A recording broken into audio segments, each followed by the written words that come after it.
goal as a leader is not to befriend everybody, it's not to make everybody like you. But your goal as a leader is to be fair. One of the questions that we saw was interesting. If you're not friends with your team, are you considered a bad leader? I think oftentimes as leaders, we're going into a leadership role, you feel the need of acceptance or having everybody like you.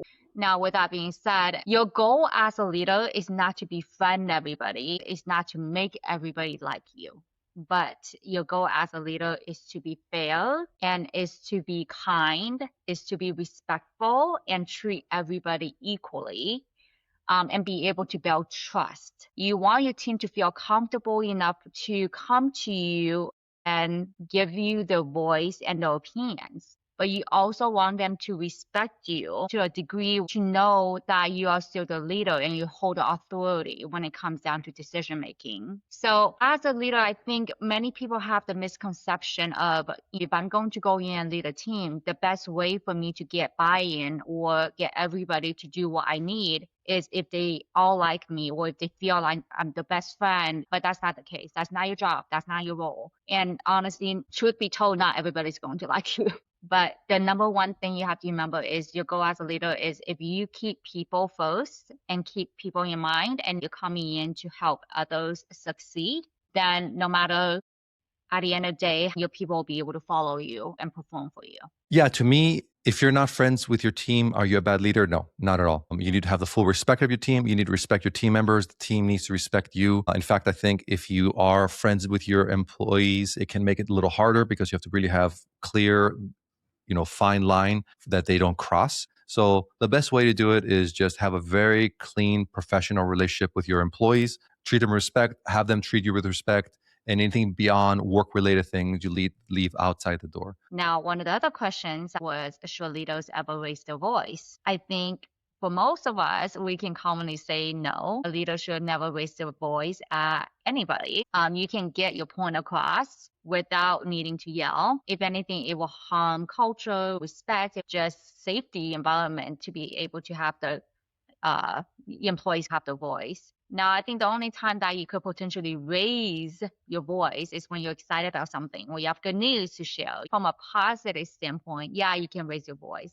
But when it comes down to delivery, negativity, or anything of that, you can speak and get to the point and have things be executed, done correctly without ever having to raise your voice. Yeah, I agree. Kiana, I think for me too is this is a slippery slope. If you do start raising your voice for something related to a reprimanding or not getting the job done in some way or another, you really start to push on people's emotions and they really start moving into that fight or flight mode.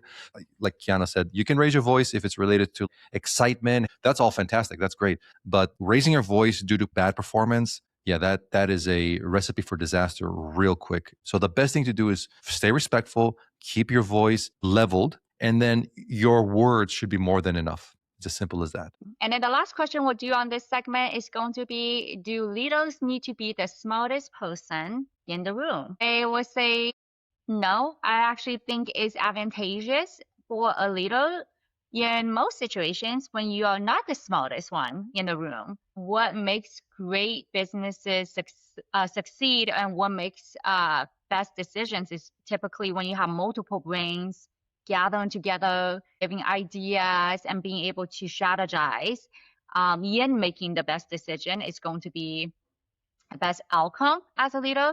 Don't ever let your ego get in the way and always stay humble as a leader. So just because you are a leader does not mean you need to be the smartest and does not mean you are the smartest. It's always going to be a learning opportunity. There's always going to be somebody smarter. And I think that's actually a great thing. It's a great benefit for a leader and company to be able to have people that are smarter than you.